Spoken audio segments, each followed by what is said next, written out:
Bom dia, irmãos. Eu quero começar essa manhã lendo o Salmo 31, versículo 1 até 5. E basicamente é um grito de socorro de Davi, né? E pode nos dizer muito nessa manhã. Em ti, Senhor, me refugio. Nunca permitas que eu seja humilhado. Livra-me pela tua justiça. Inclina os teus ouvidos para mim, vem livrar-me depressa.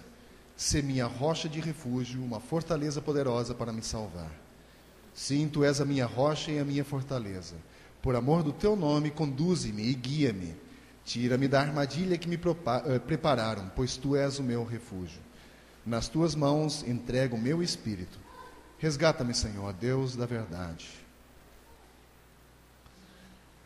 Quantas vezes, a gente sente uma angústia, E dá vontade de fazer basicamente uma oração assim, de gritar por socorro. E foi exatamente o que Davi fez, só que ele reconheceu que no Senhor há refúgio, há proteção. Nós estávamos conversando agora há pouco, algumas pessoas acreditam ou acreditam a razão da alegria e da felicidade deles em alguma coisa. E essa manhã, enquanto eu lia o jornal, eu vi lá um anúncio dizendo que a Supersena acumulou e que vai pagar 70 milhões.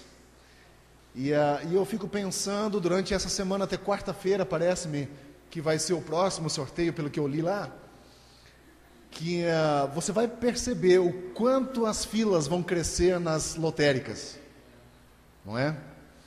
De pessoas que acreditam que a razão da alegria e a solução de todos os problemas que eles estão enfrentando está na Supersena. E é interessante que dos únicos que a gente lembra que venceram ou ganharam uma Supersena foi aquele que foi morto por causa do dinheiro dele. Esse é o único que eu lembro. Talvez vocês lembrem de outros, mas eu não tenho lembrança.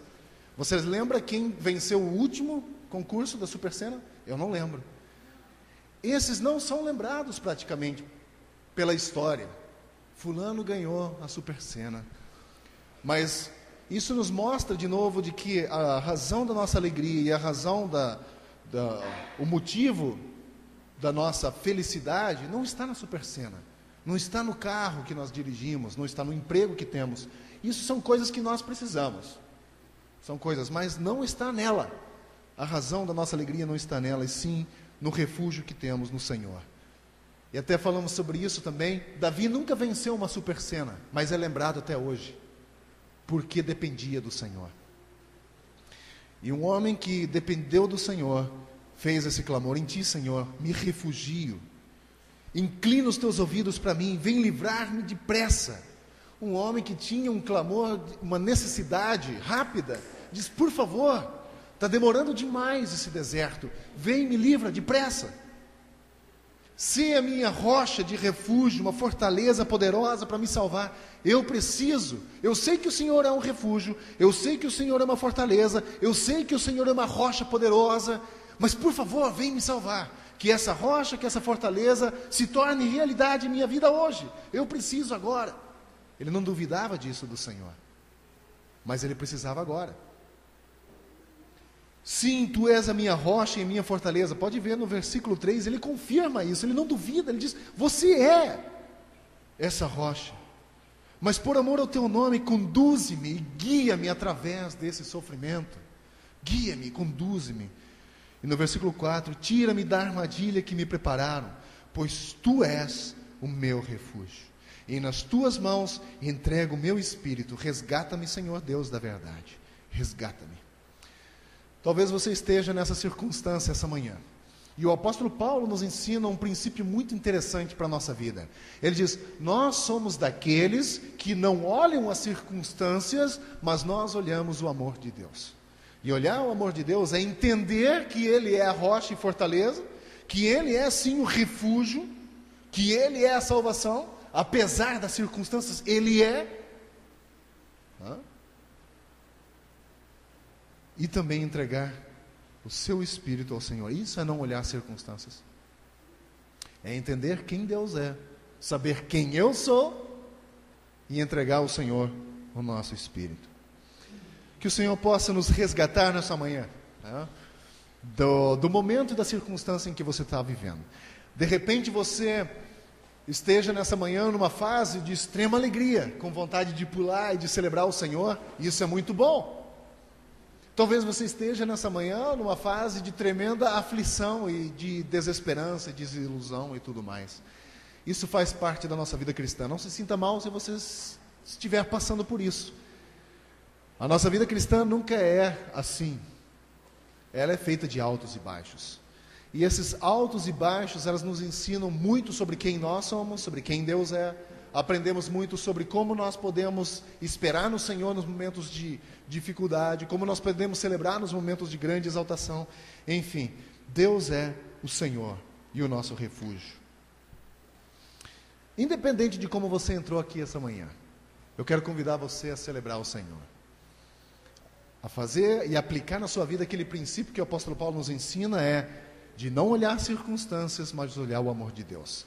Circunstâncias às vezes nos dizem que tudo está errado, o Brasil não vai dar certo, só existem corruptos, mas vocês viram que aquela propaganda da Coca-Cola, os bons são maiores do que os maus, são muito mais do que os maus, viram aquilo? Eu não gosto muito das propagandas da Coca-Cola, mas essa foi muito interessante. Os bons ainda são muito mais do que os maus.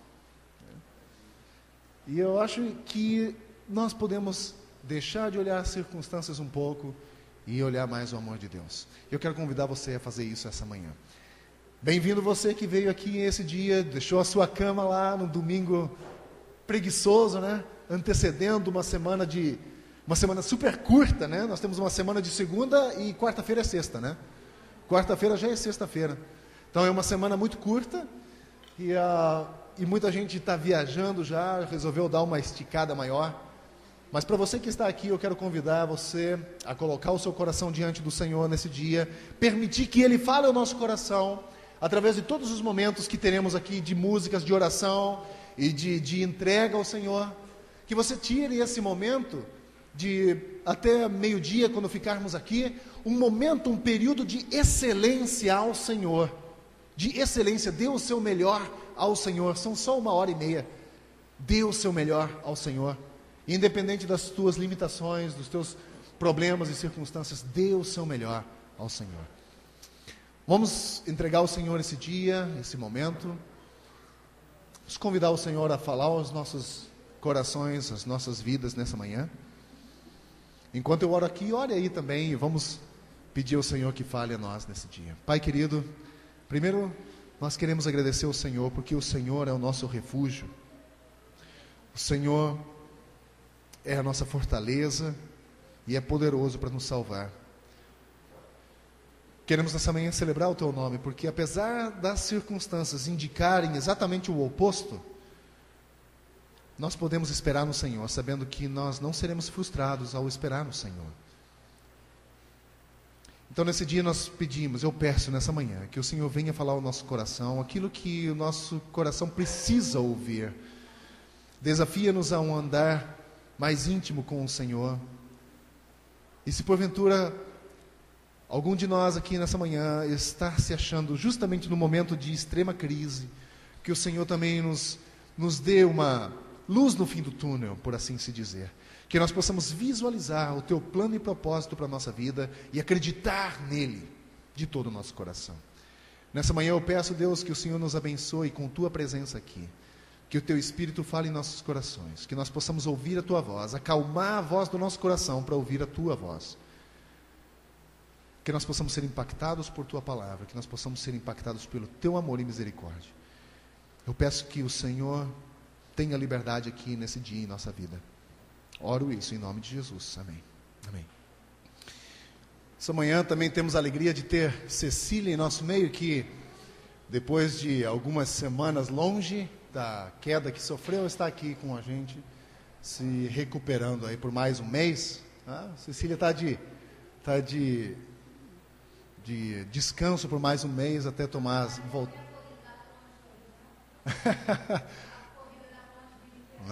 Eu tenho certeza que ela gostaria de estar lá correndo, Mas ela precisa de um descanso a mais e para voltar 100% de novo, né? Então é uma alegria ter ela em nosso meio. Temos que continuar orando por Rodrigo Castelões, que essa semana teve uma intervenção cirúrgica, né? Ontem ele me ligou, disse que estava na quinta-feira ele estava bem.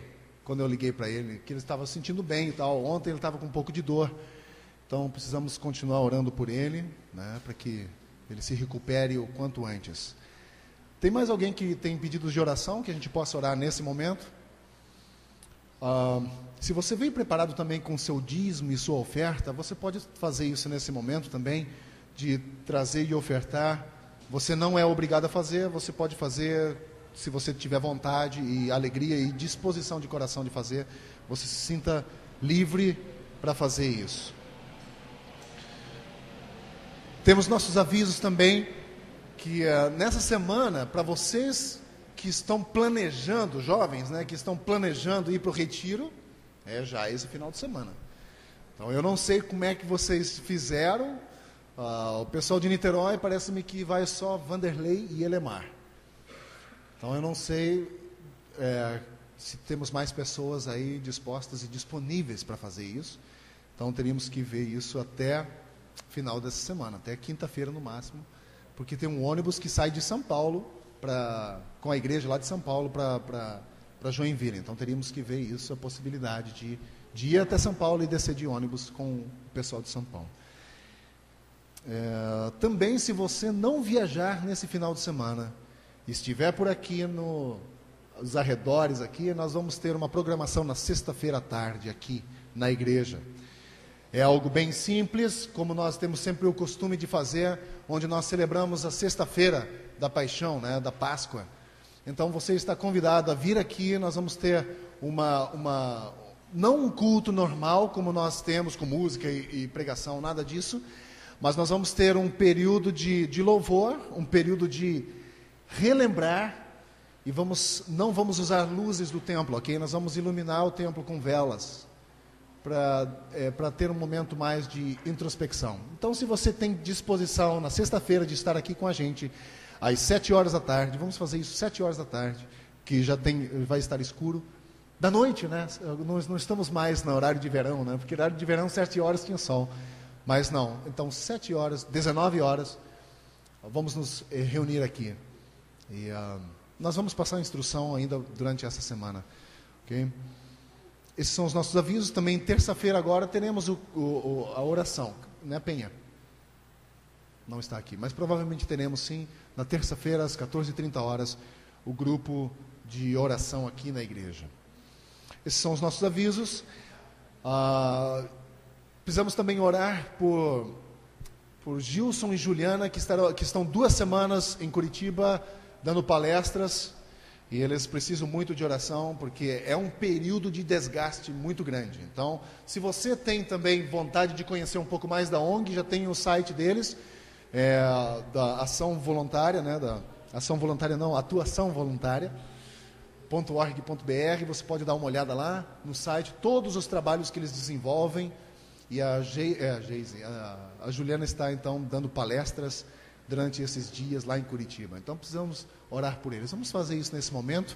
Também eu já peço para as crianças virem aqui, a gente já faz tudo junto, já oramos pelas crianças também. O Valério, que está com a turma toda hoje, né, Valério? Você tem algum auxiliar? Sempre. As crianças podem vir, então, nesse momento. Vamos orar. Até eles consertarem a bagunça ali.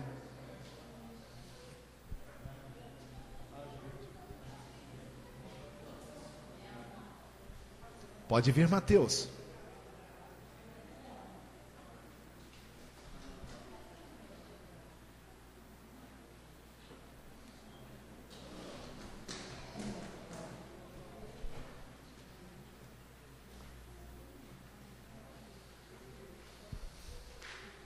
Vamos orar, então, pelas crianças, e lembrando sempre também que precisamos orar por Rodrigo Castelões, por Juliana e Gilson em Curitiba, e continuar orando por Cecília, para que Deus a sustente. Sim, Sônia. a Cláudia. A Cláudia é filha da Sônia, irmã do Rodrigo. Então, mais uma intervenção. A Cláudia vem passando por várias intervenções. E realmente precisamos orar muito por ela. Quando vai ser? 26. Vamos orar por ela também nesse momento. Pai querido, em nome de Jesus, nesse momento, queremos colocar diante do Senhor também a vida do Rodrigo por recuperação dessa cirurgia que ele sofreu. Também pela Cláudia, que no dia 26 passará por outra cirurgia. Eu peço que o Senhor também guie os médicos nesse procedimento, que o Senhor possa dar sabedoria a eles e que ela possa ser restabelecida na saúde. Oramos pela bênção na vida dela, pelo cuidado, o teu direcionamento, o que antecede essa intervenção até a recuperação. Pai, por favor, dá a tua paz e tranquilidade a Cláudia. Também dê à Sônia a paz e tranquilidade no lidar com a filha. E eu peço também nesse dia pelo pronto restabelecimento da Cecília. É uma alegria de tê-la aqui conosco e eu peço que o Senhor a restabeleça completamente. Nesse dia também oramos por Gilson e Juliana em Curitiba, que o Senhor dê a eles sabedoria para administrar o tempo deles, as ministrações que farão, as palestras também, que o Senhor dê a eles também um tempo como família, para que possam descansar e também passar um tempo juntos bem agradável. Abençoe eles lá. E também oramos por nós aqui, por nossas crianças, que o Senhor dê a elas também a tua graça, a tua bênção, pelo Valério que estará ministrando a cada uma delas, que o Senhor dê direção e também a tua bênção. Nós pedimos isso em nome de Jesus. Amém. Deus abençoe vocês.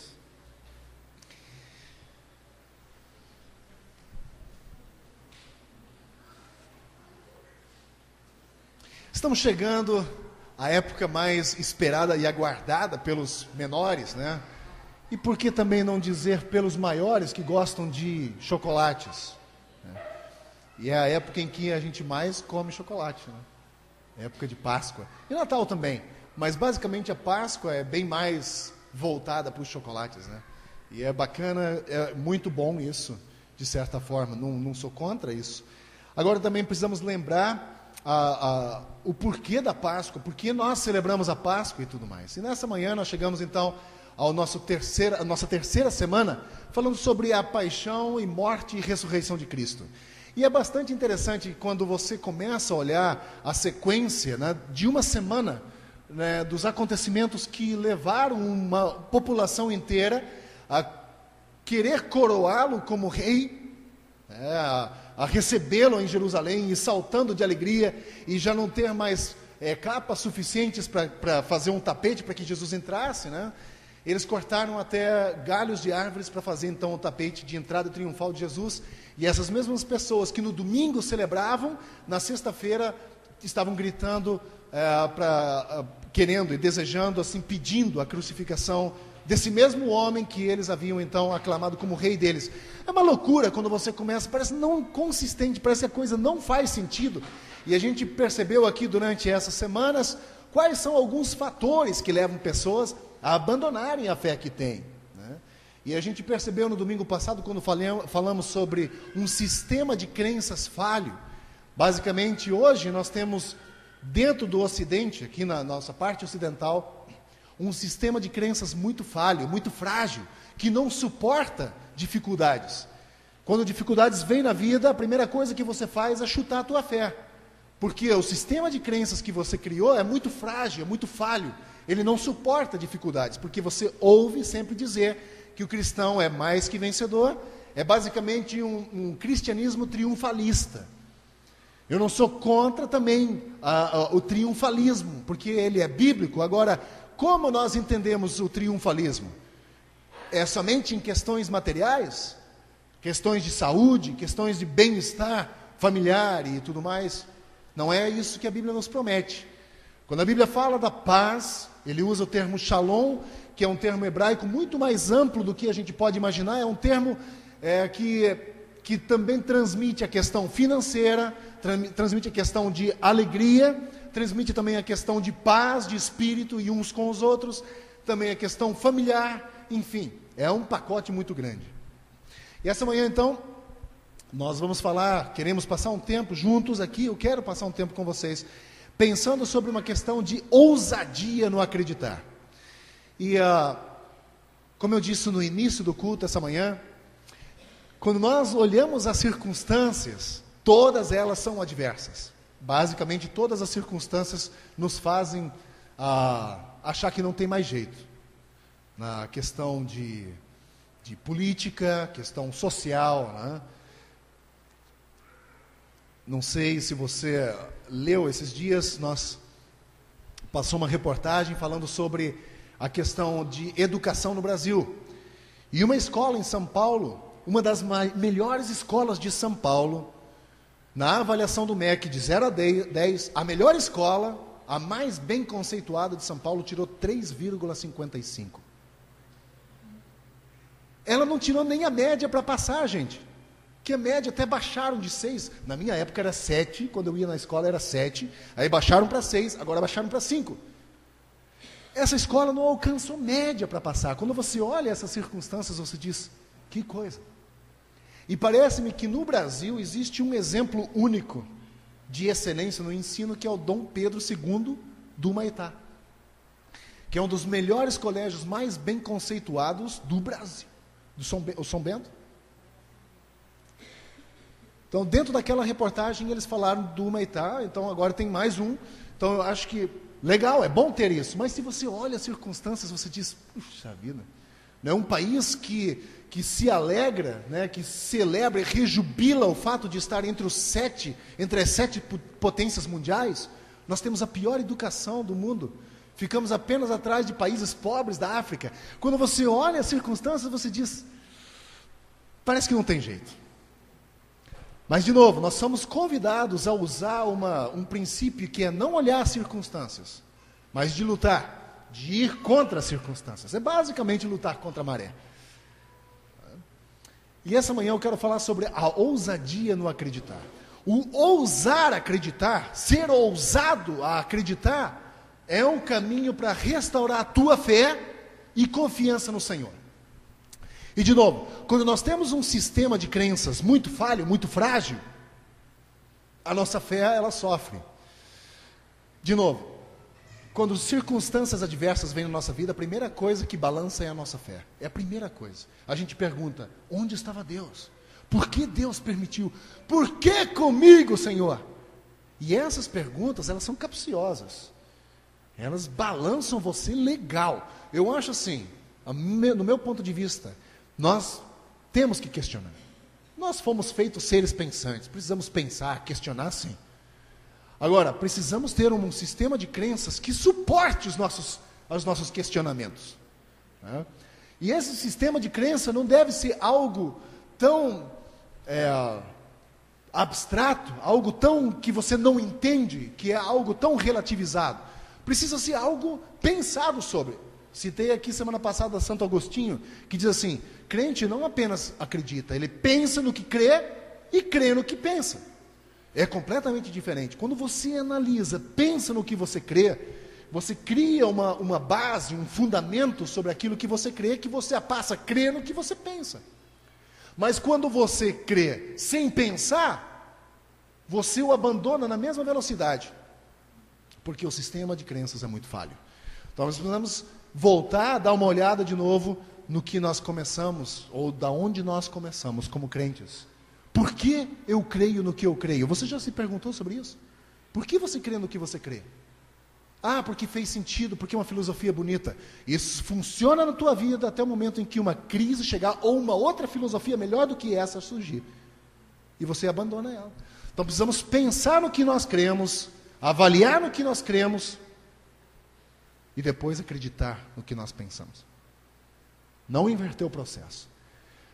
Nesse dia, a questão da Páscoa, para nós cristãos, é celebrar a ressurreição de Cristo Jesus. É para isso que existe a Páscoa. Não é para ir no Guanabara comprar chocolates. Somente. Pode ir. Não é só no Guanabara, né? Está cheio. É dar com rodo. Você vai aqui no Terreirão, está cheio, né? Mas para nós cristãos, é um evento super importante, porque celebramos a morte e ressurreição de Cristo. Também é o evento mais significante que aconteceu na história da nossa fé. Deixa eu fazer uma pergunta aqui para você. Você continuaria crendo? Que diferença faria se Jesus não tivesse ressuscitado? Que diferença faria na tua vida? Pensa um pouco agora. Faria alguma diferença na vida que você leva se Jesus não tivesse ressuscitado? Faria diferença ou não faria? Claro que faria, porque a nossa fé está baseada na ressurreição de Cristo. Exatamente, então, a nossa fé é baseada nisso. Nossa fé é baseada na ressurreição de Cristo, não é? Se ele não tivesse ressurgido, como o apóstolo Paulo diz, é vã a nossa fé. É vã. Não faz sentido. Então, como cristãos, ela é o diferencial. O tempo em que nós temos hoje foi dividido por esse grande evento, antes de Cristo e depois de Cristo. Então é um evento grande que teve uma influência direta na humanidade. E é na ressurreição de Jesus Cristo que a nossa fé, então, se baseia. E nessa mensagem de hoje eu quero que você veja a esperança de que nós como cristãos temos em Jesus Cristo. Ela precisa produzir em nós esperança de novo. A ressurreição de Cristo é uma mensagem assim. E basicamente eu coloquei aqui o que a ressurreição de Cristo é para nós. Pode passar, Cíntia. A ressurreição de Jesus é uma mensagem de salvação para todo aquele que está perdido e sem esperança na vida. A ressurreição de Cristo é uma mensagem de salvação. Também é uma mensagem de esperança para todo aquele que falhou com Deus de uma forma ou de outra. A ressurreição nos garante a esperança de que nós podemos chegar diante dele, pedir perdão pelas falhas que cometemos, não somente com ele, mas uns com os outros também, dos erros que nós cometemos por deixar de fazer coisas. E é essa mensagem de esperança. Também a ressurreição é a mensagem de restauração da fé e da confiança para todos aqueles que já desistiram. A ressurreição traz de volta essa restauração da fé e da confiança daqueles que já desistiram. Então pense um pouco, tudo que está escrito ali são emoções, são eventos na vida. Por exemplo, salvação de quem está perdido, alguém que está perdido que precisa de salvação. Alguém que está sem esperança, que a esperança é restaurada. Alguém que está sem fé e a fé é restaurada. Mas também é uma mensagem de alegria e paz para todo aquele que está afundado na lama da autopiedade. Quem de nós nunca teve autopiedade? Coitado de mim. Fui injustiçado. A autopiedade, às vezes nós afundamos numa lama da autopiedade e da autocomiseração e que perdemos o rumo e vivemos em desespero. Também é uma mensagem de propósito e destino, de saber que você vai começar em algum lugar e vai chegar em algum lugar. A pior coisa na vida é você não ter destino, não é? Já pensou você entrar no teu carro e dizer para onde a gente vai? Não sei, só sei que acelera a coisa aí. Mete o pé. Eu não sei aonde a gente vai chegar, é terrível. Porque você pode ficar sem combustível no meio do nada, e daí? E na nossa vida cristã, a mensagem da ressurreição é saber, comecei, eu sei aonde eu vou chegar. É uma mensagem de começo e de destino, de destinação, de propósito para todo aquele que está sem direção e sentido na vida. Quantos de nós às vezes perdemos o sentido de vida, não é? A ressurreição é uma mensagem para restaurar isso. Também é uma mensagem de compaixão, ou de paixão e misericórdia de Cristo ao tratar com a humanidade. A ressurreição de Cristo mostra como o próprio Deus permitiu-se ser julgado por seres humanos, para nos mostrar o quanto a nossa justiça é falha, porque nós, seres humanos, condenamos o próprio Deus à morte. Nietzsche, talvez vocês conheçam bem, eu li muito Nietzsche na época da faculdade, e ele disse uma coisa que na época era senso comum, só que ninguém tinha coragem de dizer. Todo mundo tinha o mesmo sentimento, todo mundo pensava igual, mas ninguém tinha coragem de dizer. Ele foi o único que disse, Deus está morto e nós o matamos. Isso foi ele que disse. E sabe, gente, ele foi honesto. Porque os outros hipócritas sentiam a mesma coisa, mas não tinham coragem de confessar. Porque eles mataram Deus na própria vida, expulsaram Deus de si. E o mataram na vida dele. E Nietzsche teve coragem de dizer. Aí teve um engraçadinho que escreveu lá no metrô de Nova York, escreveu assim, Deus está morto, assinado Nietzsche. Aí um outro passou e viu aquilo, escreveu, Nietzsche está morto, assinado Deus. Então é interessante essa brincadeira, mas ele teve coragem de dizer: nós matamos Deus em nossa vida. E basicamente é uma mensagem de compaixão e misericórdia de Cristo ao tratar com a humanidade. Também a ressurreição é a mensagem de quem Cristo é. Através da ressurreição nós descobrimos quem Ele é. E enquanto os discípulos falhavam em reconhecer a verdadeira natureza de Cristo, porque eles mesmos o abandonaram, Ele usou o poder da sua ressurreição para revelar a sua verdadeira natureza. Isso foi uma coisa que Cristo fez para os discípulos dele. E Ele quer fazer com cada um de nós. Os discípulos e seguidores de Jesus estavam com Ele antes da sua crucificação, experimentaram todos os sentimentos e emoções que nós acabamos de ler ali. Todos eles experimentaram desistência, abriram mão. Todos eles tiveram uma autopiedade, desespero, sem sentido de direção ou de vida, precisavam da misericórdia e falharam, etc. Todos os discípulos e seguidores de Jesus, que compartilharam com Cristo 3 anos e meio, que seguiram, que viram, passaram por aquilo. E todos esses sentimentos ali, que nós citamos agora há pouco, que eu citei, eu e você vamos ter que lidar com eles um dia. De desespero, de autopiedade, de abandono de fé, de dúvida, de comiseração, de desespero, de querer desistir. Todos nós, esses sentimentos e emoções, nós vamos ter que lidar de tempos em tempos. Agora, para que nós desenvolvamos aqui um pouco mais uma ideia de interação aqui, que eu gosto que vocês interajam comigo, eu gosto que vocês participem. Algumas perguntas aqui eu quero fazer, e eu coloquei aqui, pode passar, Cíntia, por favor? Que tipos de emoções você já experimentou em sua vida? Isso aqui está parecendo pergunta de vestibular, não é? Olha lá, todas as alternativas. Por exemplo, total desespero e amargura por causa de um sentimento de fracasso. Eu já me senti amargurado, desesperado, por causa de fracasso. Várias vezes. Não foi uma vez só, várias vezes. Você já teve algum sentimento de desesperança e perda de fé? Fala, puxa, tá difícil aqui acreditar nesse negócio. Já teve isso?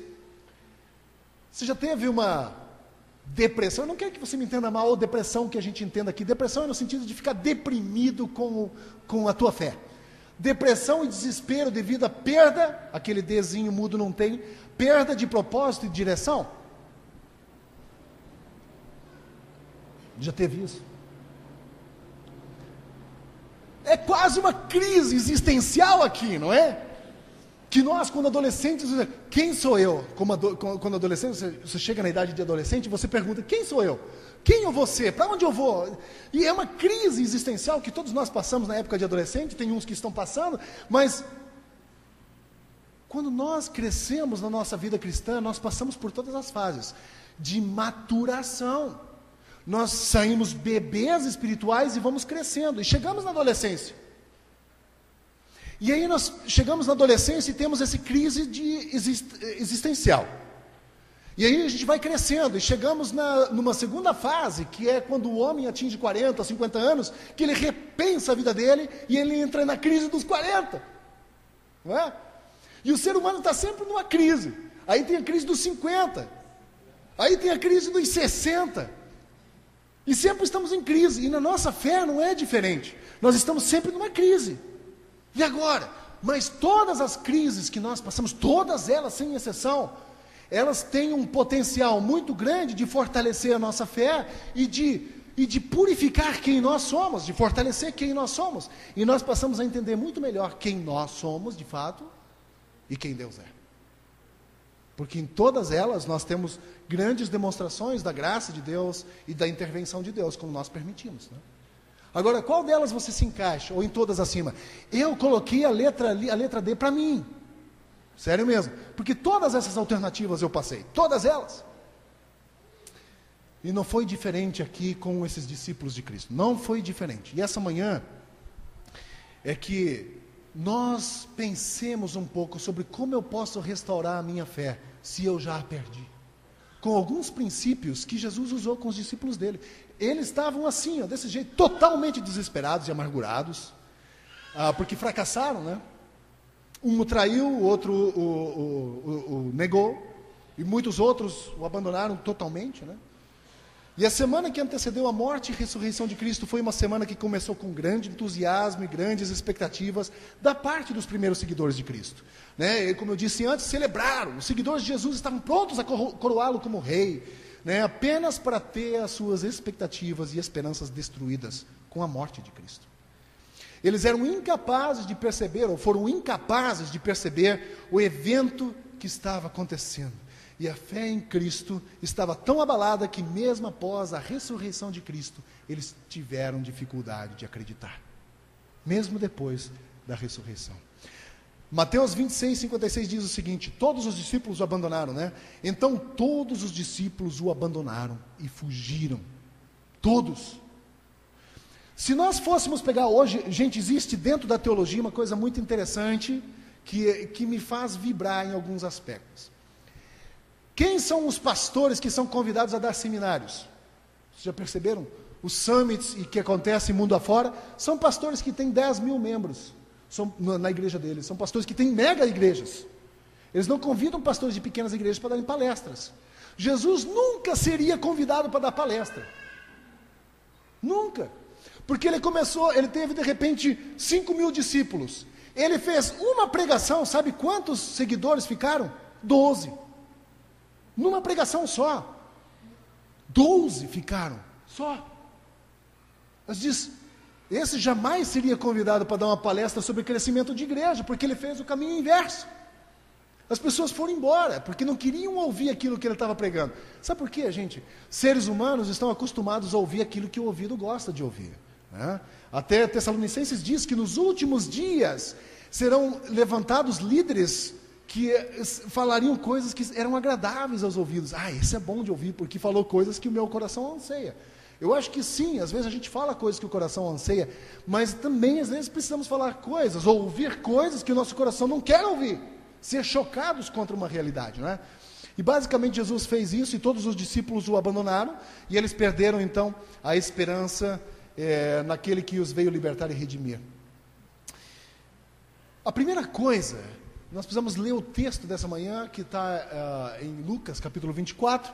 Se você tem sua Bíblia, você pode ler, abrir, mas se você não tem, a gente tem aqui projetado. Lucas 24, de 1 a 6, diz assim: no primeiro dia da semana, ou seja, no domingo de manhã, bem cedo, as mulheres levaram ao sepulcro as especiarias aromáticas que haviam preparado. Encontraram removida a pedra do sepulcro, mas quando entraram, não encontraram o corpo do Senhor. Ficaram perplexas, sem saber o que fazer. De repente, 2 homens com roupas que brilhavam como a luz do sol colocaram-se ao lado delas. Amedrontadas, as mulheres baixaram o rosto ao chão, e os homens lhes disseram: por que vocês estão procurando entre os mortos aquele que vive? Ele não está aqui, ressuscitou. Lembre-se do que ele lhes disse, quando ainda estava com vocês na Galileia. E aí ele vem contando tudo o que Jesus disse sobre que era preciso o homem ser levantado e tal, no terceiro dia. Quando começamos a olhar como Jesus foi restaurando a fé e a confiança dos discípulos, percebemos a compaixão e a compreensão que Cristo exerceu ao lidar com eles. A primeira coisa que Jesus fez foi isso aqui, pode ir lá. Primeira coisa, Jesus começou a plantar e replantar a semente da verdade. O túmulo vazio fala e planta as sementes da fé e da crença. Eles são lembranças de que Jesus lhes tinha dito sobre a ressurreição dos mortos. Não tem ali o texto, mas Lucas 24, 5 a 8 diz assim: amedrontadas, as mulheres baixaram o rosto ao chão e os homens lhes... tem sim. Disseram: por que vocês estão procurando entre os mortos aquele que vive? Ele não está aqui, ressuscitou. Lembre-se do que ele lhes disse quando ainda estava com vocês na Galileia. É necessário que o Filho do Homem seja entregue nas mãos dos homens pecadores, seja crucificado e ressuscite ao terceiro dia. Então se lembraram das palavras de Jesus. Então se lembraram. Jesus começa a lembrar e replantar as sementes da verdade. Lembrem do que eu disse. Eu falei para vocês que era necessário morrer e ressuscitar. É mesmo, ele nos disse. Precisamos ser lembrados da verdade. Marcos 16, 7 diz: vão e digam aos discípulos dele e a Pedro Ele está indo adiante de vocês para Galiléia, lá vocês o verão, como ele lhes disse. As mulheres então foram lá compartilhar com os discípulos de Cristo as suas palavras. Mas sabe o que aconteceu aqui? As mulheres chegaram onde os discípulos estavam reunidos com medo, trancados, estavam num quartinho com medo, achando que também seriam perseguidos. As mulheres chegaram e contaram: olha só, fomos lá no cemitério, o sepulcro estava vazio, Jesus não estava lá. E aí 2 anjos disseram: Jesus ressuscitou, vai lá e digam aos discípulos. E sabe o que eles disseram? Fala sério. Mulher fala pelos cotovelos. Basicamente foi isso que eles imaginaram lá. Porque para os discípulos era conto da carochinha. Tá de brincadeira. E eu acho uma maldade isso de dizer que mulher fala pelos cotovelos, mas eu acho uma maldade. Não é verdade. Isso não é verdade. Eu acho que ela tem uma necessidade um pouco maior, mas não fala pelos cotovelos. Isso é uma maldade, não é verdade? A diferença não é a mulher que fala muito, é o homem que fala pouco. Eu acho que essa é até melhor. É o homem que fala pouco. E nós somos tão simples, né? Sim e não. E é interessante, se você perguntar para o homem as cores, ele vai dizer preto, vermelho, amarelo, todas essas. A gente não sabe que tem azul, azul celeste, azul bebê, azul não sei o quê. A gente não sabe dessas coisas. Por isso que a gente fala pouco. Sim, não. E talvez, às vezes. Ou os dois juntos, né? Podemos ir? Sim e não. Então é uma coisa. Mas as mulheres foram lá e os discípulos não acreditaram. Eles ainda não acreditavam o suficientemente para poder acreditar nessa ressurreição. Mas uma semente foi lançada no coração daqueles discípulos quando as mulheres falaram sobre essa ressurreição. E sabe o que os discípulos fizeram? Eles não acreditaram nas mulheres, mas suscitou neles o quê? O desejo da investigação. Pedro diz: quer saber de uma coisa? Eu vou lá naquele túmulo ver se é assim mesmo. A investigação. Por isso eu estou dizendo para vocês, quando eu estou falando aqui para vocês, eu abro a Bíblia e falo para vocês, não aceitem isso como uma verdade absoluta. E não digam: se vocês saírem daqui e falarem: o Frido falou, eu nego. Estou brincando. Mas a questão é o seguinte: não acreditem cegamente no que os pastores falam. Investiguem se é assim mesmo. Pega a tua Bíblia e vai lá. Acompanhe, rabisque a sua Bíblia. Eu cito os textos aqui, anote lá e vai em casa e dá uma olhada se é assim mesmo. Investigue. A semente da investigação precisa existir no nosso coração. Por isso eu não sou contra os questionamentos. Eu não sou contra os questionamentos. Eu acho que os questionamentos suscitam na gente o desejo de investigação. Então vai atrás, e Pedro fez isso. Lucas 24, 9 e 11, quando voltaram do sepulcro, elas contaram todas essas coisas aos 11 e todos os outros. As que contaram estas coisas aos apóstolos foram Maria Madalena, Joana e Maria, mãe de Tiago, e as outras que estavam com elas. Mas eles não acreditaram nas mulheres. Não acreditaram. Mas, diz o texto no versículo 12 de Lucas 24, Pedro, todavia, mesmo não acreditando, levantou-se e correu ao sepulcro. Baixando-se, viu as faixas de linho e mais nada. Afastou-se e voltou admirado com o que aconteceu. Mesmo não acreditando no relato das mulheres, Jesus começa a replantar aqui o princípio da verdade no coração deles. Mesmo não acreditando, ele vai lá desejoso de investigar aquilo. E sempre que a verdade da palavra de Deus entra em nossos ouvidos, sempre que ela entra em nossos ouvidos, toda vez que você está aqui nos domingos de manhã, ouvindo todas as pregações, se é pela primeira vez ou já em determinadas situações da tua vida, nós temos a opção de ouvir a voz da dúvida e da descrença, ou dar início a uma investigação. Já ouviram a expressão da tábula rasa? Tábula rasa é basicamente uma criança recém-nascida, que não tem nada formado, e você vai jogando as coisas. Quando nós vamos na palavra de Deus como tábula rasa, sem preconceitos, quando eu digo conceitos pré-formados, quando você vai com o intuito de investigação, de descobrir, Deus vai revelar a você. E Pedro poderia ter escutado essas dúvidas do coração dele, poderia, mas ele preferiu continuar a investigar. Ele preferiu. Segunda coisa que Jesus fez, Jesus começou a abrir o entendimento deles com relação às Escrituras.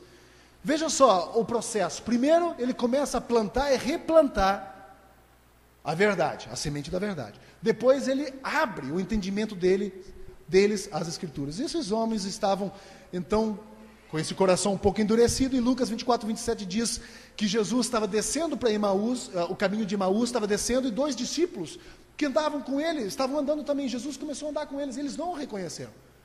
E Jesus começou a conversar com eles, e eles, puxa vida, mas o que aconteceu? Eu imagino essa cena deve ser fenomenal. Aqui, de novo, poderia dar uma novela, né? Porque imagina, os 2 discípulos de Jesus, que caminharam com ele por 3 anos e meio, mais ou menos, acompanhando Jesus, estão andando no caminho de Emaús, destruídos emocionalmente, numa desilusão só, desesperançosos. De repente Jesus chega. E ele, por que vocês estão assim, cabisbaixo? Não, é o seguinte, teve um homem em Jerusalém que a gente acreditava mesmo que era o Jesus, o Messias prometido. Mas sabe o que aconteceu? Mataram o homem. Ele morreu. E Jesus diz, eu fico pensando, é mesmo. E aí olha só, o que diz o texto de Lucas. Lucas 24, 27 diz, e começando por Moisés, desde o Antigo Testamento, e todos os profetas, Jesus explicou-lhes o que constava a respeito dele em todas as Escrituras. Ele começou a explicar, abriu o entendimento deles para as Escrituras. E Jesus sempre falou, vocês leram o que foi dito.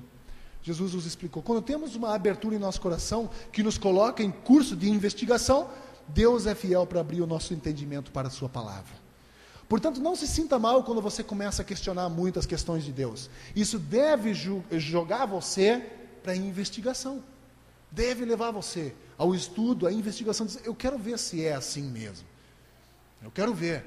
E eu tenho absoluta certeza que Ele vai fazer isso na nossa vida. Ele faz.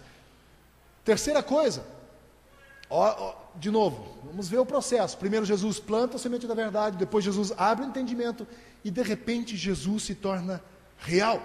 Quanto mais experimentamos a realidade de Jesus Cristo através da sua palavra escrita, mais experimentamos de sua presença manifesta em nossa vida através do Espírito Santo. Não pense você que vai conhecer Jesus se você não ler a Bíblia. Não vai acontecer. Se você tiver um espírito de investigação, de ir e ler a Bíblia, de tentar entender os pontos e começar a amarrar as coisas, leva tempo, gente. Não é uma coisa que vai acontecer da noite para o dia. E osmose ainda não funciona. Não adianta você chegar à noite em casa, botar a Bíblia aqui e dormir em cima, achando que o conhecimento vai passar. Osmose não funciona. Pelo menos não ainda, né? Não descobriram nada ainda dessa forma. E alguém que crê, também não adianta você passar muito tempo com ele só achando que o conhecimento vai atravessar aqui. Não vai acontecer. Precisa haver um espírito investigativo, de ir atrás, precisa querer. Por isso que eu gosto de gente que questiona, de gente que não engole todas as coisas, mas questiona, por que isso, por que aquilo? Porque isso abre em você um espírito de investigação, de querer ver se é isso mais. Então, quanto mais experimentamos do Senhor através da Bíblia, mais Ele se torna real em nossa vida. E Lucas 24, 36 diz, enquanto falava sobre isso, o próprio Jesus apresentou-se entre eles e lhes disse, paz seja com vocês. Jesus se torna real para eles. Está vendo? Quando nós começamos a buscar essas coisas de Jesus, quando nós começamos a investigar, Jesus se torna real. Já pensou isso? Você buscando, com a tua descrença, com a tua desilusão na vida, buscando na palavra de Deus, querer entender, de repente, vem aquela palavra, paz seja com você, e Jesus se torna real para você. Já pensou nisso? Pois é. Aconteceu comigo. Eu tive que lutar contra a descrença. Quando eu saí da faculdade, eu tive que orar para Deus fazer um milagre na minha vida. Porque eu estava tão duro no meu coração, porque a Bíblia para mim era um instrumento de trabalho. Eu abria a Bíblia para tirar, é como se fosse um instrumento de trabalho, sabe? Para ensinar, para passar para frente. E para mim, tive que orar, pedir para Deus fazer. E de repente, lá no meio na minha solidão, cercado de pessoas, né? Na minha solidão, de repente, essa palavra, paz seja com você, eu estou aqui. A coisa se tornou real. Eu pude rejubilar de novo, o coração começou a alegrar de novo. Quarto lugar, recebemos a revelação completa de quem Cristo é. Lucas 24, 45, 46 diz, então lhes abriu o entendimento para que pudessem compreender as Escrituras. Eles disse, está escrito que o Cristo deveria sofrer e ressuscitar dos mortos no terceiro dia. O desejo de Deus é abrir o nosso entendimento. Talvez você não entenda, Então você pega a Bíblia e diz, eu não entendo nada do que eu leio. Continua lendo. Continua lendo. Até essa coisa se tornar realidade em nossa vida. Sabe? Isso não vai tornar você um fanático. Jesus não quer fanáticos. Nem foi o plano dele. Jesus não quer religiosos. Ele não veio trazer religião. Sabe de onde vem o termo religião? Vem do latim de religare, a ideia de religar. E isso Jesus fez. De ligar o ser humano de novo a Deus, que o pecado havia interrompido. E aí Jesus vem e faz esse caminho. Isso sim é religar de novo o homem a Deus. Mas religião não. Jesus não veio fundar uma religião. Religião é uma construção minha e sua. Homens que criam religiões na tentativa de buscar Deus. Isso sim. Agora, Jesus não veio trazer religiões. Jesus não quer religiosos. Jesus não quer fanáticos. Jesus quer homens e mulheres que andem com Ele. Que nas dificuldades da vida saibam aplicar princípios bíblicos. Saibam dizer não quando tem que dizer não. E saibam dizer sim quando tem que dizer sim. Vou confessar um pecado para vocês aqui. Que não me deixou dormir essa noite. E é uma coisa, você pode até pensar assim, pô, é bobagem, mas a partir do momento em que você sai de uma crise, você peca, você pede perdão, e você sai dessa crise, e você decide não mais voltar àquele vômito, né? Basicamente, como a imagem que Cristo dá em Apocalipse, ele diz, é basicamente como o cachorro. Ele vomita, uma palavra forte, né? Ele vai lá, dá aquela golfada no chão, dá uma volta, e de repente ele volta naquele lugar e começa a lamber aquela coisa que ele fez. E quando nós pecamos, é basicamente isso, nós golfamos uma coisa nojenta, e nós nos arrependemos e saímos. Só que, eventualmente, nós voltamos ao nosso vômito. Nós estamos de novo, totalmente ali, contaminados. E a partir do momento em que você peca, ninguém está livre de pecar. E quando você peca e você abandona aquilo e você deixa aquilo de lado, dizendo, não quero mais voltar para lá. E tenho tentado caminhar assim. Ontem à noite nós fomos ao supermercado e eu estava na fila do pão e estava colocando pão no saco e de repente uma tia chegou e falou, eu quero um pão desse, é um outro pão, que é um pouco mais caro do que o pão normal, francês. O pão francês de um pãozinho redondinho assim, que é R$2, acho que mais caro. Sabe o que eu fiz? Eu coloquei no mesmo saco. E eu levei para pesar lá e saiu pelo preço mais barato. E na minha mente não foi nada de acusativo, eu fiz assim naquela hora, coloquei, e a gente chegou em casa, aí eu coloquei na mesa assim, daí o Matias tirou o pão e disse, posso comer já? Pode comer. Daí eu falei para a Raquel, cara, olha o que eu fiz. Aí olha só o que eu fiz. A Raquel olhou para mim assim e disse, eu não acredito que você fez isso. Aí eu tentei me justificar, porque olha só, eu falo para vocês, pecado não tem justificativa, não é? Erro não tem justificativa. Eu vivo dizendo isso para você. De novo, eu não estou livre disso, e comecei a me justificar. Eu disse, olha só, eu disse para ela, eu não preciso de lição de moral. Eu sei que eu errei. Não precisa me dar lição de moral. E ela começou a falar, me surpreendeu e tal. Verdade. Eu disse, não precisa. Se fosse alguém que você não conhece, eu disse, várias vezes pessoas fazem coisas erradas, e eu digo, e aí você diz, mas não pode julgar, porque não sei por quê, porque não sei. Por que você faz, quando uma pessoa estranha faz uma coisa errada, você tenta proteger? Quando eu faço uma coisa errada, você quer me dar lição de moral? Não, mas é porque eu conheço você, ela disse. Eu conheço você. Você vive falando para não fazer, agora você fez. Cara, foi um tapa no meu rosto. Imagina isso, né? E eu fiquei naquilo. Gente, eu vou dizer para vocês, me deu vontade de sair dali, ir lá no Presonic, comprar um pão e deixar. Falei, olha, eu roubei esse mercado, eu roubei um pão, pelo preço mais barato.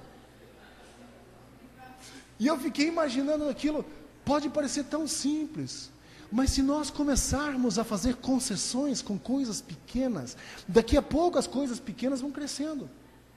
E você diz, mas um pãozinho no mercado não vai fazer mal. Daqui a pouco, uma coisinha aqui também não vai fazer mal, uma coisinha colar. E assim nós vamos nos corrompendo, né? Nós vamos permitindo que a corrupção atinja o nosso coração. É só você deixar. É basicamente assim: coloca-se na porta uma trava. Quando qualquer pedaço de madeira numa porta, por menor que ela seja, ela atrapalha ela a fechar, não é? É.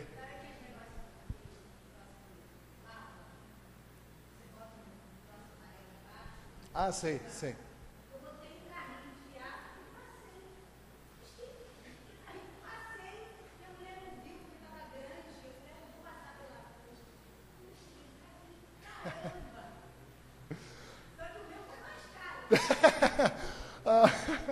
Existem alguns mais caros, outros mais baratos.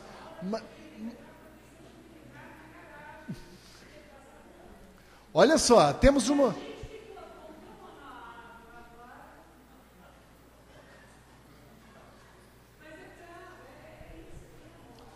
Você está vendo? Nós abrimos uma sessão de confissão de pecados aqui, né?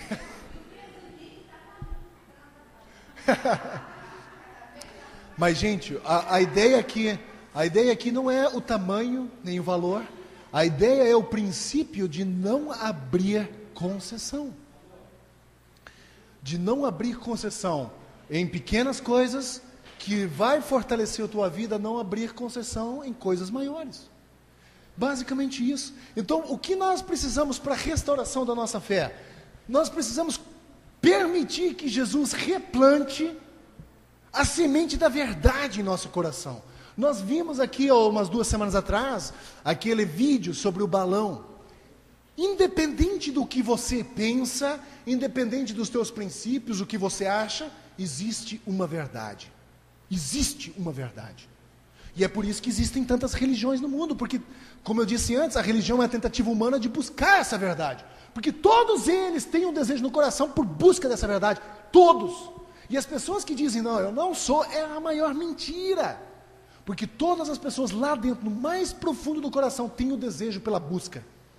Por algo maior do que eles. Por sentido na vida, por direção, orientação. Só não querem admitir. E não sabem, às vezes, nomear isso, não sabem explicar isso. Mas está lá dentro. E aí eles vão buscar em religiões, em filosofias e tudo mais. Mas uma verdade existe. Existe uma verdade. Permitir que Jesus comece a plantar e replantar essa semente. Precisamos também permitir que Jesus nos abra um entendimento. Como é que você lê a tua Bíblia? Você lê por brincadeira? Ou por descompromissar, para a tua mente não pesar tanto? Falar, já li aqui os 2 versículos. Pronto, Deus, já fiz a minha parte. E a gente está tão numa era bem interessante que a gente não ora mais direito, a gente faz uma lista de pedidos para Deus. A gente faz uma lista, e é bom ter uma lista de oração, eu já fiz. Mas aí a gente está tão cansado para orar, a gente prega assim lá no coisa e diz, Deus, aqui, dorme. O imediatismo, né? A gente aponta a lista e Deus diz, está aqui minha oração. Dorme. Porque nós não queremos trabalho, nós queremos as coisas mastigadas, nós não queremos investigar, nós não queremos passar tempo. Precisamos permitir que Jesus nos abra o entendimento das Escrituras. Também, depois de ter feito tudo isso, Jesus vai se tornar real em nossa vida. E uma vez se tornando real, nós recebemos a revelação completa de quem Cristo é. Uma vez acontecido isso em nossa vida, nós temos um sistema de crenças forte o suficiente para resistir dias maus.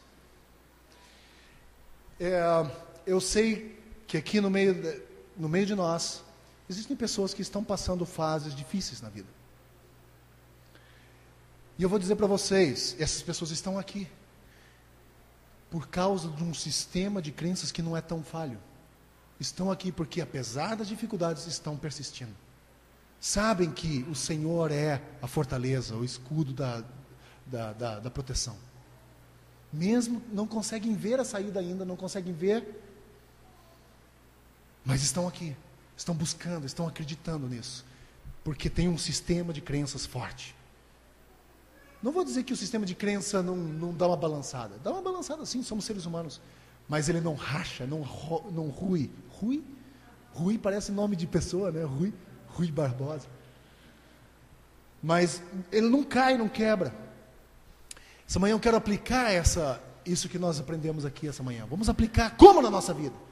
Olha só o que Efésios 1, 17 e 23 diz: eu peço que Deus, de nosso Senhor Jesus Cristo, o glorioso Pai, lhes dê um espírito de sabedoria. É a oração de Paulo, desejando que as pessoas lá em Éfeso tivessem um espírito de ousadia e também de sabedoria. É o que eu peço para você. Eu oro para que você tenha um espírito de sabedoria para buscar, de não engolir todas as coisas, mas de ter um espírito de investigação, de querer saber, de ir atrás, de não acreditar em todas as coisas, de sabedoria e de revelação no pleno conhecimento dele, de Jesus Cristo. Oro também para que os olhos do coração de vocês sejam iluminados, a fim de que vocês conheçam a esperança para a qual ele nos chamou. Nosso coração precisa ser iluminado para que a gente entenda a esperança e a razão do motivo por que ele nos chamou. As riquezas, e também de conhecer as riquezas da gloriosa herança dele nos santos, e a incomparável grandeza do seu poder para conosco, os que cremos, conforme a atuação da sua poderosa força. Por esse poder, ele exerceu em Cristo, ressuscitando-os dos mortos e fazendo-o assentar à sua direita nas regiões celestiais, muito acima de todo governo e autoridade, poder e domínio, e de todo nome que se possa mencionar, não apenas nessa era, mas também no futuro e no que há de vir. Ele sempre será. Sempre. Deus colocou todas as coisas debaixo de seus pés e o designou cabeça de todas as coisas para a igreja, que é o seu corpo. Ele não está falando de uma religião, e nem de uma igreja específica aqui, ele está falando daqueles que o buscam em verdade. Ele os considera como igreja, aqueles que têm um coração voltado para ele, que vivem segundo os princípios dele. Esses são a igreja dele, que é o seu corpo, a plenitude daquele que enche todas as coisas em toda e qualquer circunstância. Para aplicar essa manhã, eu quero encorajar você, cada um de vocês aqui nessa manhã, a ter coragem de crer. Mesmo diante das circunstâncias serem adversas, coragem para crer, ousadia para crer, ser ousado, tomar decisão, eu vou crer, e começar a investigar, não crer cegamente, pensar no que você vai crer, e crer no que você pensa, sem inverter o princípio aí, e precisamos abrir o nosso coração para que isso aconteça. Só isso você precisa fazer, só isso, permitir que Jesus plante em você a semente da verdade, que Ele abra sua mente para as Escrituras, que Jesus se torne real para você, e que nós tenhamos uma revelação completa de quem Cristo é. Não inverta o processo, querer ter a revelação completa, sem antes a mensagem ser semeada em seu coração. Eu sou totalmente contrário a inverter processos. Permita que a semente seja semeada, permita que Ele abra o seu entendimento, permita que Jesus se torne real em sua vida, aí sim, a revelação se tornará completa em nossa vida. Sabe quando a gente olha aquele cristão que a gente julga ser super crente? Você diz, puxa, eu gostaria de ser que nem ele, e começa a ler os mesmos livros que ele, começa a andar usando a mesma roupa que ele, começa a falar a mesma linguagem que ele. Está errado, sabe? Errado. Você inverteu um processo, isso foi para a vida dele. Você precisa ter a tua experiência com Deus. Permita que Ele faça isso em sua vida. Quero encerrar essa manhã encorajando a você para isso. Para ter um espírito investigativo, de ir lá, de buscar entender e permitir que Ele fale ao seu coração. Sem fanatismo, sem extremismo, sem religiosidade, mas de coração aberto para a verdade do Senhor. Existe uma verdade. E todo mundo diz, olha só, todos os caminhos levam a Deus. Mas eu concordo 100%. Todos os caminhos levam a Deus. Todos. Mas somente um leva ao céu, que é por Jesus Cristo. Somente por Jesus. Todos os caminhos vão levar até Deus, mas um que leva ao céu. Porque um dia nós todos estaremos diante do Senhor, diz o texto da Bíblia. Todos estaremos diante do Senhor um dia. Que Deus nos ajude, que nós possamos ter esse espírito investigativo. Eu desejo mesmo, do fundo do meu coração, assim como Paulo orou para os membros da igreja em Éfeso, que Deus, o nosso Senhor Jesus Cristo, dê um espírito de sabedoria a cada um de nós e de revelação no pleno conhecimento de Cristo. Que Deus nos abençoe, que Deus nos fortaleça nisso. Quero orar nessa manhã para encerrar esse culto. Permita que Deus continue falando ao seu coração enquanto você sai daqui. Permita que Ele continue falando durante esse dia a você também. Vamos orar. Pai querido, muito obrigado por essa manhã, obrigado por esse dia. Quero agradecer por teu interesse em nós, o desejo de replantar em nós a semente da verdade, e aqueles que nunca ouviram, de plantar pela primeira vez a semente da verdade em nossos corações, para que essa semente possa produzir fruto, e esse fruto possa fazer com que a nossa mente seja aberta, através da ação do Teu Espírito, que nós sabemos, porque a Tua Palavra nos garante que é o Teu desejo. Que nós possamos Te conhecer através das Tuas Escrituras, aquilo que o Senhor nos deixou. E através desse conhecimento nós possamos perceber que o Senhor é real. E que nós possamos ouvir aquilo que os discípulos, os primeiros discípulos do Senhor ouviram naquela manhã de domingo: paz seja com vocês. Nós queremos ouvir também em nosso coração, no momento da dúvida, no momento da desilusão, da descrença, que nós possamos ouvir o Senhor nos dizer: paz seja com você. E que nós, através desse processo, recebamos também a revelação completa de quem o Senhor é, de conhecer o Teu propósito e Tua vontade para a nossa vida. Nos ajude nesse dia, Pai. Derrama a Tua graça sobre nós. Precisamos da Tua bênção, da Tua orientação e da Tua direção. Eu oro nessa manhã para que a graça do Senhor Jesus, que o amor de Deus o Pai, a comunhão e consolação do Espírito Santo seja conosco hoje e sempre. Eu oro assim em nome de Jesus. Amém. Deus abençoe você. Tenha um ótimo domingo. E não saia sem antes dar um grande abraço. Eu sei que está calor, a gente está um pouco suado, mas vale a pena. Deus abençoe.